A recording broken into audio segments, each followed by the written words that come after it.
Hi, this is Dr. Linda Horton, and this is the Helpful Homeschooler. Today I'm going to tell you a really quick tip to how to get your child to read, and to read well, and to read quickly. First of all, you need to have some sort of phonics with your child. That only means that they know what sounds every letter makes and do the blends. The blends are CH, SH, TH. Those are important. Before you start to teach them to read, they have to know what they are. They also have to know that there are short vowels, ah, eh, uh. There are long vowels. Always say it like this. The long vowel says its name.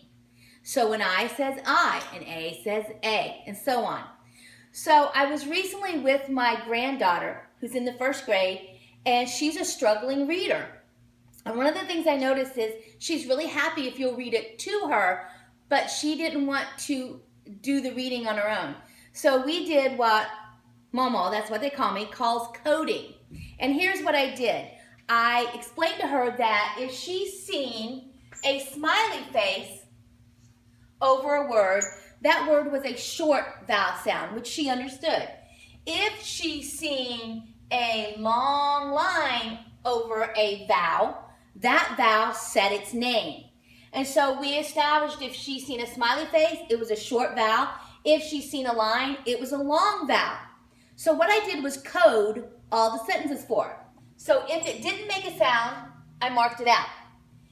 And I also used to always tell all of my students the same thing. When I taught in school, when I'm helping, when I'm tutoring, when two vowels go a-walking, the first one does the talking, and it only talks about itself. So, train, two vowels are going a-walking, the first one's doing all the talking, and all it wants to say is A.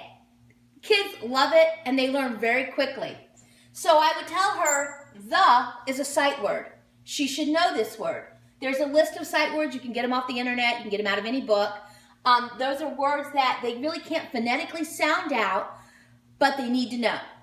So I would have her, first of all, say that I has a smiley face on it.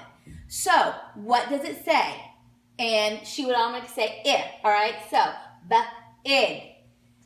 You notice I have the A. The A has a line over it. The I says nothing. Two vowels go a-walking. The first one does all the talking. And so she would say and she would get it. She went from not reading to reading in a matter of minutes as soon as she understands the coding process. So what you would do, it is another one, is really a sight word, but you can do it from that. Here, you notice we're not using that. So what you can do for your children that are not readers yet, in everything they do, in their history, in their science, in their math, every instruction that they are to read, code it for them.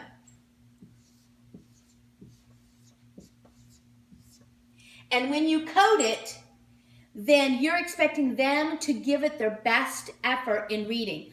My daughter-in-law said, just wait, when they go to the restaurant, she's going to code the children's menu. That's the only way to do it. You get them into it.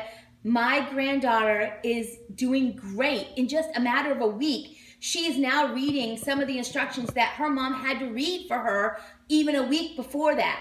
So coding is really important. It takes more time for the parent, more time for that teacher in you, but if you want a reader, now, let me just say this before I quit. You can start the phonics as early as 4 years old. So you start with that phonics program. You call it yourself, you can call it your preschool. Give them the phonics program. Help them to know all the sounds that are made by all the letters. And then when they're getting into kindergarten, you're going to code. And by the time they're in kindergarten, they're going to be a really, really good reader. And that's what you want, because reading is essential for everything they do. A lot of homeschoolers are individual learners. They can't be a good individual learner if they're not a good reader. So this is coding. It's really easy. It's really fun. And when they do it, I know they can start coding their own words if they want and see if they're right. It's all fun, as homeschooling should be. Remember, Homeschooling is not a sprint, it's a marathon, and it's a family thing. So go out there and have a great adventure. Bye.